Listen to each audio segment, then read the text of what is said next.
इस वीडियो में बताने वाले हैं क्लास 12 बिहार बोर्ड के मोस्ट वीवीआई हिंदी के प्रश्न जो कि 2026 के एग्जाम में 100% रहने वाले हैं। अगर आपका एग्जाम 2026 में है तो एक एक क्वेश्चन को देख करके जाइएगा, क्योंकि इस वीडियो में हम टोटल के टोटल जो है ना आपको लिए गेस क्वेश्चन लेकर के आए हैं। सारे के सारे गेस क्वेश्चन है और चुने हुए क्वेश्चन है, मतलब वीवीआई क्वेश्चन सारे के सारे है। और याद रखिएगा, जो हम यहाँ पर क्वेश्चन बता देंगे ना, इसमें से बहुत सारे क्वेश्चन आपके एग्जाम 2026 के रहेंगे, क्योंकि हम बार बार यही बोल रहे हैं कि रिपीटेड क्वेश्चन लाए हुए हैं, गेस क्वेश्चन लाए हुए हैं और रहने का चांस ज्यादातर है, यानी ज्यादा हाई वेटेज वाला चैप्टर से यह क्वेश्चन सब लिया गया है। ठीक है, तो एक एक क्वेश्चन को लेकर के चलने हैं हम और आपको थोड़ा थोड़ा समझा भी देंगे सारे क्वेश्चन के बारे में, यानी कौन सा चैप्टर से लिया गया है, इसका लेखक कौन है, या फिर उस क्वेश्चन के बारे में हम समझा देंगे। ठीक है, तो चलिए भैया एक एक चीज जानते हैं और प्रीतम भैया आपको एक एक चीज बता देंगे, एकदम दिमाग में डायरेक्ट फिट करा देंगे और जा करके इस वीडियो को देखने के बाद आप जो है ना लिख करके प्रैक्टिस कर लीजिएगा, ताकि एग्जाम में आएगा तो आप जो है ना धुआंधार तरीका से बना दीजिएगा। ठीक है, चलिए यहाँ पर हम सबसे पहले समझेंगे क्या चीज भैया, यहाँ पर है कि प्रातः काल का रूप जो है ना कैसा है, यह कौन सा चैप्टर से लिया गया है, तो यह जो है ना उषा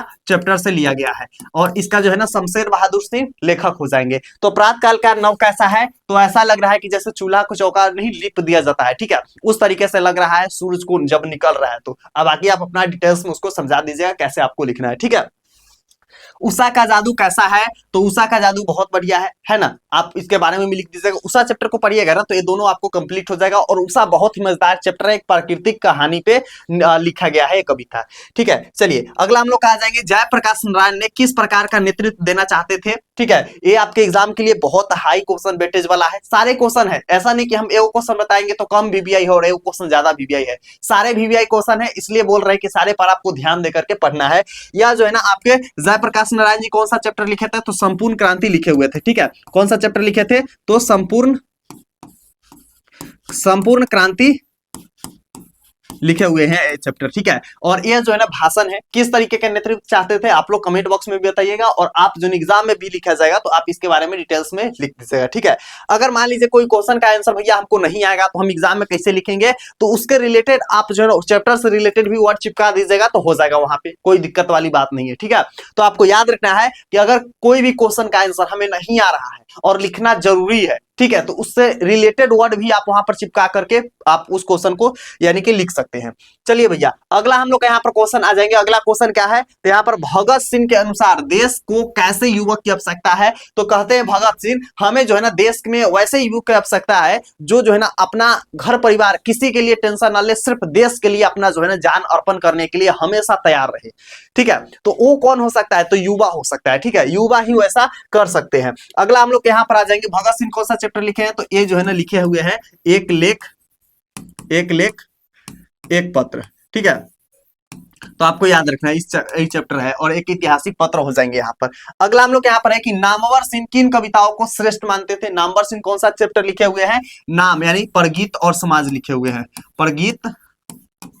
ऑब्जेक्टिव में याद रखिएगा चैप्टर से और राइटर नेम पूछे जाएंगे तो आपको वहां पर गलत नहीं करना है, ऑब्जेक्टिव में अच्छे से आपको लिखना है। बाकी अगर आप लेखक के नाम चैप्टर के नाम नहीं याद किए हुए हैं तो जाकर के आप ट्रिक वाला प्लेलिस्ट में देख लीजिएगा, वहां से आप याद कर लीजिएगा। ठीक है, तुलसी ने अम्मा कहकर किसको संबोधित किया है और क्यों। देखिए तुलसीदास जी यहाँ पर लिखे हुए हैं, तुलसीदास जी, और ये जो है ना सीता जी को कहते हैं। ठीक है, सीता जी को कहते हैं, आपको याद रखना है। ठीक है, चलिए भैया अगला हम लोग का है, सारे क्वेश्चन को प्रैक्टिस करके जाइएगा एग्जाम में, अगर मिस्टेक ना हो। ठीक है, अगर एग्जाम में लिख करके प्रैक्टिस पहले से करके जाइए तो आपके एग्जाम में मिस्टेक वगैरह ना होगा, एक भी क्वेश्चन को एकदम गर्दा गर्दा बना दीजिएगा एकदम। ठीक है, हल्का मचा के आइएगा। अगला हम लोग का है फिरंगी मेम के बाग में क्या क्या था, यह जो है ना लिया गया है कहाँ से, तो उसने कहा था से लिया गया है। ठीक है, उसने कहा था कहानी है। ठीक है, उसने कहा था कहानी, जिसका लेखक कौन है भैया, चंद्र शर्मा गुलेरी जी हो जाएंगे, इसको शॉर्ट में हम लोग गुलेरी बोलते हैं।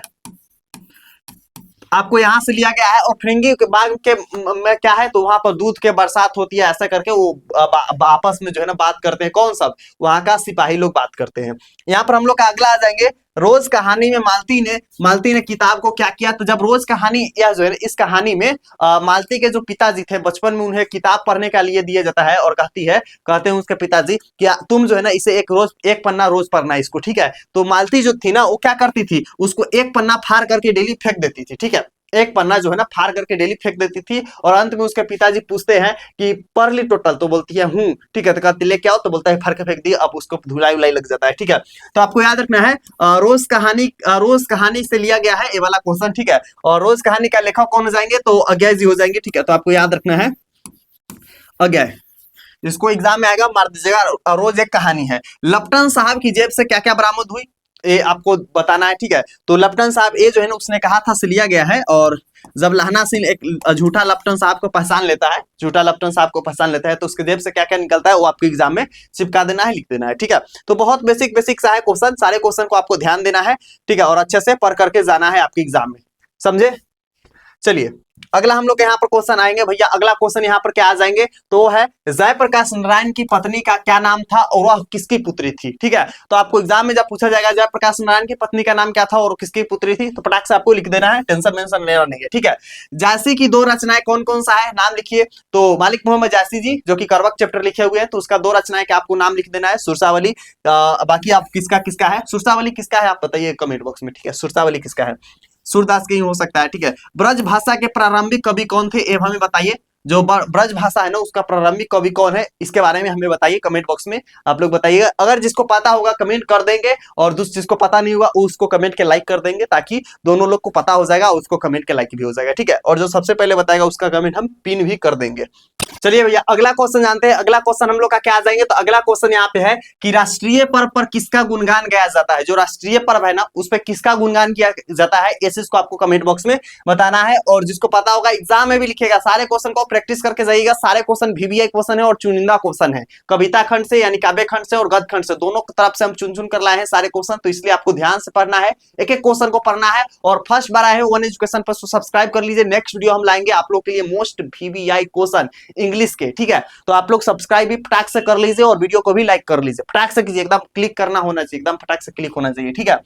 यहाँ पर आते हैं कि अगर हम में वाक शक्ति ना होती तो क्या होता, यह जो है ना बातचीत चैप्टर से लिया गया है, ठीक है, बातचीत चैप्टर से लिया गया है, तो आपको याद रखना है इसको, ठीक है। अगला है भगत सिंह कौन थे, जो भगत सिंह थे ना वो कौन थे आप बताइए हमें, ठीक है। तो वो एक वीर सिपाही थे, ठीक है, वीर सिपाही थे कि क्या थे बताइएगा एकदम।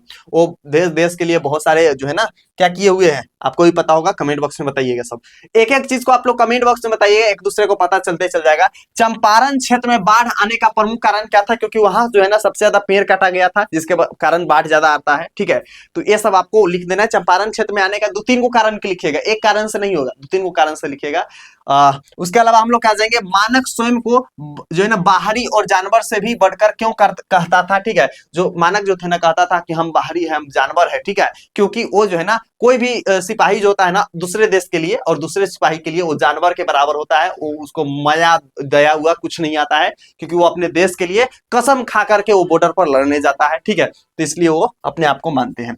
अगला हम लोग क्या है कि बिस्नी और मुन्नी को किसकी प्रतीक्षा थी, वे डाकिया की राह क्यों देखती थी, ये हमें बताइए, ठीक है। तो आपको बिस्नी और मुन्नी के अपने भाई किसका प्रतिज्ञा था, तो मानक के प्रतिज्ञा था, मानक के वो लोग वेट कर रहे थे, मानक के वो लोग वेट कर रहे थे। और वो जो है ना डाकिया की राह इसलिए देखते थे क्योंकि मानक जो है ना उसको एक पत्र लिख करके भेजेंगे, तो ये लोग क्या करेंगे और उसको जो है ना क्या करेंगे, तो पढ़ेंगे और जानेंगे कि मेरा बेटा अभी कहाँ है। चलिए अगला प्रश्न हम लोग क्या जाएंगे, उसने कहा था कहानी का केंद्रीय भाव क्या है, ये हमें बताइए, उसने कहा था कहानी का क्या मतलब है, ये हमें बताइए, ठीक है। उसके अलावा जहां भय है वहां मेधा नहीं हो सकती, क्यों, ये जो है ना शिक्षा पाठ से लिया गया है, शिक्षा पाठ से लिया गया है। कमेंट बॉक्स में बताइएगा शिक्षा पाठ के लेखक कौन है, आप लोग बताइएगा, ठीक है, फटाक से कमेंट करके बता दीजिएगा ताकि और भी बच्चे जान सकेंगे। ये है धमाका नोट्स, अभी तक जितने क्वेश्चन बताए हैं सभी का एकदम आसान भाषा में इसमें आपको आंसर मिल जाएगा। और ये जो है ना हर एक बच्चा को पढ़ना चाहिए, क्योंकि इसमें जो मिलेंगे एकदम गेस क्वेश्चन, 100% एग्जाम में टकराने वाले क्वेश्चन, और सभी क्वेश्चन डायरेक्ट मैच करते हैं, 460 प्लस 450 प्लस जो है ना